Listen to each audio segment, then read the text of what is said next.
আচ্ছা, আজকে আমরা যে টপিকটা নিয়ে আলোচনা করব সেটা হচ্ছে ফ্লোট ফরম্যাটিং। তো এর আগে আমরা একটু বুঝে নিই যে আসলে ফ্লোট বলতে আমরা কি বুঝি। ফ্লোট নাম্বার বলতে মেনলি দশমিক সংখ্যাগুলোকে বোঝায়, যেমন 2.5, 5.5 বা 3.7 বা 5.75 এরকম, বা 100.0 থাকলেও সেটাও ফ্লোট নাম্বার। আমি আগের মানে একেবারে প্রথম দিকেও বলে আসছি যে ইন্টিজার নাম্বার ফ্লোট নাম্বার। আচ্ছা, তো সেই দশমিক সংখ্যাগুলোকে আমি যদি একটা স্ট্রিংয়ের মাঝখানে বসাইতে চাই, তাহলে হচ্ছে আমরা ফ্লোট ফরম্যাটিংটা ইউজ করব। তো কিভাবে ইউজ করব? ডট ফরম্যাটের মাধ্যমে। আমি এখন মুখে হালকা বেসিক বললাম, বাট যখন আমি কোডে যাব আপনাদের পুরো ক্লিয়ার হয়ে যাবে। তো আমি হচ্ছে কোডে চলে যাই। আমি একটা প্রিন্ট ফাংশন নিলাম, নেয়ার পরে এটাকে ফার্স্ট ব্র্যাকেট দিলাম, তাহলে এটা একটা ফাংশন হলো। দেন হচ্ছে এটার মাঝখানে আমি একটা স্ট্রিং লিখলাম যে মাই রেজাল্ট ইজ, দেন হচ্ছে আমি এখান থেকে মানে এখানে একটা কার্লি ব্রেসেস ব্যবহার করলাম। কেন? যাতে আমি বাইরে থেকে একটা ভ্যালু বা ভেরিয়েবলের ভ্যালু আনতে পারি। ঠিক আছে? তো বাইরে থেকে আমি কীভাবে আনবো? আমি ডট ফরম্যাটের মাধ্যমে আনবো। তো ডট ফরম্যাটটা কীভাবে লিখতে হয় আমি আগের ক্লাসে বলছি, যে এই যে স্ট্রিংটা এটার পরে মানে হচ্ছে এই কোটেশন আর এই কোটেশন থেকে, ফার্স্ট কোটেশন থেকে একেবারে লাস্ট কোটেশনের পর্যন্ত হচ্ছে স্ট্রিং। এই কোটেশন যখন শেষ হবে তারপরে লিখতে হবে ডট ফরম্যাট। ডট ফরম্যাট লিখে ফার্স্ট ব্র্যাকেট দিতে হবে, তাহলে ডট ফরম্যাট হয়ে গেল। এখন আমরা এটার ভিতরে যে ভেরিয়েবল বা যে ভ্যালু অ্যাপ্লাই করব সেটাই এই ব্র্যাকেটের মধ্যে অ্যাপ্লাই হয়ে যাবে। তো আমি এর আগে একটা ভেরিয়েবল নিয়ে নিই, যে নাম মানে নাম্বার সমান সমান হচ্ছে একটা দশমিক নাম্বার নেই, যেমন হচ্ছে 50.8569745 একটা র্যান্ডম নাম্বার নিলাম। তো এখন এই ভেরিয়েবলটাকে আমি এটার মাঝখানে ডট ফরম্যাটের মাঝখানে বসাই দিই, নাম। ঠিক আছে, বসাই দিলাম। যেহেতু ডট ফরম্যাটের মাঝখানে এই ভেরিয়েবলটা বসাই দিলাম, এই ভেরিয়েবলটা অ্যাপ্লাই হবে হচ্ছে গিয়ে এই ফার্স্ট মানে এই কার্লি ব্রেসেসের মাঝখানে। যেহেতু একটা কার্লি ব্রেসেস আর একটাই ভেরিয়েবল, সেহেতু এটার মধ্যেই এই ভেরিয়েবলটা অ্যাপ্লাই হবে। আর অ্যাপ্লাই হলে কি প্রিন্ট হবে? মাই রেজাল্ট ইজ, দেন হচ্ছে এই ভেরিয়েবলের ভ্যালুটা, ভেরিয়েবলের ভ্যালু কি 50.8569 এটা আর কি। তো আমি এটা রান করে আপনাদের দেখাই, তাহলে আপনাদের আরও ক্লিয়ার হয়ে যাবে। এখানে ক্লিয়ার দিলাম, পাইথন লিখলাম, দেন হচ্ছে এটা একটু নিচে নিয়ে আসি, আমাদের এই ফাইলের নাম ফরম্যাট ডট পাই।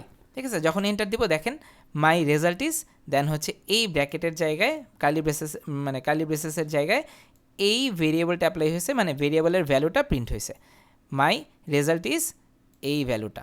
ঠিক আছে, আচ্ছা।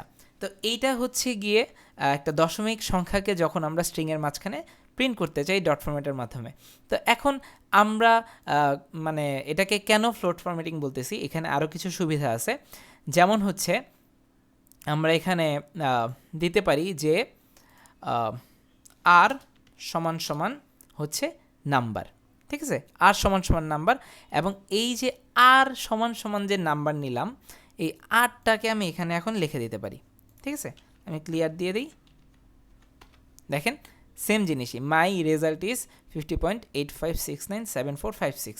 মানে কি, আর হচ্ছে একটা ভেরিয়েবল নিলাম যেটার মধ্যে আছে হচ্ছে নাম্বার ভেরিয়েবল, এবং নাম্বার ভেরিয়েবলের ভ্যালু হচ্ছে গিয়ে এই ভ্যালুটা। ঠিক আছে, তো আপনারা যে বাইরে এইভাবে আনতে হবে এরকম না, আমরা চাইলে এইখানেও হচ্ছে একটা কি বলে একটা ভ্যালু দিয়ে দিতে পারি, যেমন 40.956।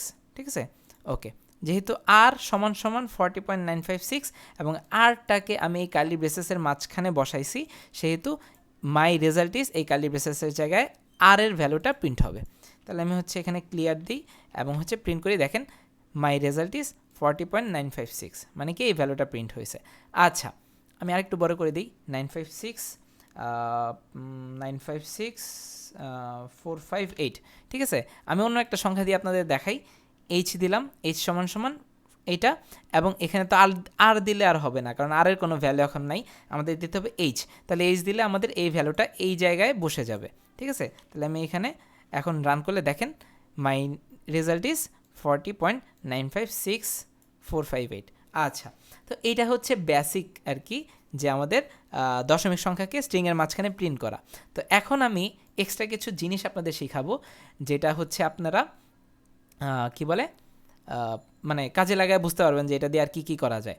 তো এর মধ্যে ফার্স্টেরটা যেটা, সেটা হচ্ছে আচ্ছা আমি হচ্ছে তিনটা জিনিস লিখবো এখন।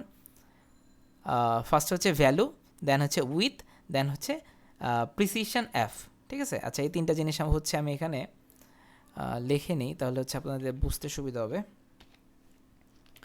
এখানে ফার্স্টে হচ্ছে ভ্যালু ছিল না, ভ্যালু, দেন হচ্ছে কোলন, ভ্যালু কোলন, তারপর হচ্ছে উইথ মানে কতটুকু লম্বা হবে উইথ, আর হচ্ছে dot maybe dot precision F, dot precision F, I think এরকমই প্রিসিশন এফ, হ্যাঁ হয়েছে। আচ্ছা, এটা হচ্ছে একটা সিনট্যাক্স। এখন আমরা এইটাকে এই জায়গায় বসাবো, তাহলে এই যে এইচটা, এইটা হচ্ছে গিয়ে ভ্যালু, ঠিক আছে, ভ্যালু। তারপর হচ্ছে গিয়ে আমরা কোলন দিব, কারণ কি এখানে আমি কোলন ব্যবহার করছি, এটা হচ্ছে কোলন, ঠিক আছে। দেন হচ্ছে আমি এখানে উইথ দিব, মানে কি আমি পরে বলতেছি উইথটা কি, আমি হচ্ছে এখানে 10 ঘর উইথ দিলাম, ঠিক আছে। তা আমি একটু রান করে দেখাই, নিউ টার্মিনাল, ক্লিয়ার পাইথন। দেখেন এখানে কিন্তু উইথ মানে কি মাঝখানে একটা স্পেস যোগ হয়েছে। আমি যদি এখানে 20 দিতাম তাহলে আরও বেশি স্পেস যুক্ত হতো, আই থিঙ্ক। হ্যাঁ দেখেন এখানে আর বেশি স্পেস তৈরি হয়েছে, মানে কি এইখানে যে আমি হচ্ছে এই নিচের এই লাইনটা ফলো করেন, যে আমি ফার্স্টে ভ্যালু দিলাম, ভ্যালুটা হচ্ছে এইচ, হ্যাঁ ভ্যালুটা হচ্ছে এইচ মানে কি ভ্যালু, মানে এই ভ্যালুটা। আচ্ছা, হওয়ার পরে দেন হচ্ছে কি দিতে হবে আমাদের, এই কোলন দিতে হবে। আচ্ছা, কোলন দিলাম, তারপরে কোলন দেওয়ার পরে হচ্ছে গিয়ে উইথ, মানে মাঝখানে কতটুকু উইথ নেবে, ঠিক আছে। তো কতটুকু নেবে, 20 ঘর উইথ নেবে, তো এখানে 20 ঘর মনে করেন উইথ আছে। আচ্ছা, দেন তারপরের সিনটেক্সটা কি, ডট প্রিসিশন এফ। আচ্ছা, প্রিসিশন এফ আমি বলি এটা অনেক মজার, সেটা হচ্ছে যে আমি প্রিসিশন এফ হচ্ছে কি দশমিকের পরে আমি কয় ঘর নিব, ঠিক আছে। ধরেন এখন তো দশমিকের পরে ধরেন 1 2 3 4 5 6 6 ঘরই প্রিন্ট হয়ে গেছে, কিন্তু দশমিকের পরে আমি কয় ঘর নিব, আমি নিতে চাইতেছি হচ্ছে 3 ঘর, 3 অ্যান্ড হচ্ছে এই এফটা, এখানে হচ্ছে 3F, ঠিক আছে। তাহলে দেখেন আমি যদি এখন রান দিই, তাহলে দেখেন মাই রেজাল্ট ইজ উইথ নিল এটা, এবং দশমিকের পরে কিন্তু 956, মানে কি 3 ঘর সে প্রিন্ট করছে। এবং আমি যদি চাই এখানে 4 ঘর প্রিন্ট করাইতে, ঠিক আছে, আমি এখানে ক্লিয়ার দিই, আগে ক্লিয়ার রান দিলাম, দেখেন এখানে দশমিকের পরে 4 ঘর প্রিন্ট হয়েছে, 9565, মানে কি 4 ঘর। আমি যদি এখানে দিতাম হচ্ছে 5 ঘর, তাহলে কি হতো, 5 ঘর সে প্রিন্ট করতো, দেখেন 40.95646। আগেরটার উত্তরই, খালি এই দশমিকের পর এখানে 4 ঘর নিছিল, 9564 পর্যন্ত নিছিল, আর এখন হচ্ছে দশমিকের পরে 5 ঘর নিছে, কারণ কি আমি এখানে 5 দিছি, তো সেহেতু দশমিকের 5 ঘর 95646, এখানেও 95645। আমরা জানি যে মানে যেই ঘরটাতে আমরা শেষ করব সেই ঘরটা যদি 5 বা 5-এর বেশি হয় তাহলে সেটার সাথে 1 যোগ হয়, সেই জন্য এই 5-এর জায়গায় এখানে হচ্ছে 6 প্রিন্ট হয়েছে, ঠিক আছে। তাহলে আপনারা বুঝতে পারছেন যে ফার্স্টেরটা হচ্ছে ভ্যালু, এটা হচ্ছে গিয়ে ভ্যালুটা, এই তারপর হচ্ছে কোলন দিলাম আমরা, কোলন, তারপর হচ্ছে কি উইথ, মানে হচ্ছে এই উইথ মানে কি কতটুকু স্পেস নেবে, এই যে এখানে 20 ঘর উইথ নিছে। দেন হচ্ছে প্রিসিশন এফ, এটা হচ্ছে গিয়ে প্রিসিশন, 5টা হচ্ছে প্রিসিশন, আর এটা তো এফ, ঠিক আছে, মানে কি 5 ঘর নেবে, তো এখানে দশমিকের পরে সে 5 ঘর প্রিন্ট করছে, আপনারা গুনে দেখতে পারেন 95646, এখানে 5টা ঘর আছে। তো এইটাই মেনলি হচ্ছে ভ্যালু, উইথ আর প্রিসিশন এফ। আমি বোঝানোর চেষ্টা করছি, তারপর যদি কোনো কনফিউশন থাকে আপনারা কমেন্টে জানাতে পারেন। আচ্ছা, তো এখানে তো দেখাইলামই যে 1 ঘর নিলে মাত্র এখানে যদি উইথ আপনি 1 ঘর নেন তাহলে কি 1 ঘর স্পেস দিবে, ওটা বোঝাই যায় না। বাট 10 ঘর নিলে গ্যাপ কি দিবে, 10 ঘর গ্যাপ দিবে, ঠিক আছে, তখন কিন্তু বুঝে যাবে যে এখানে 10 ঘর গ্যাপ নিছে, ঠিক আছে।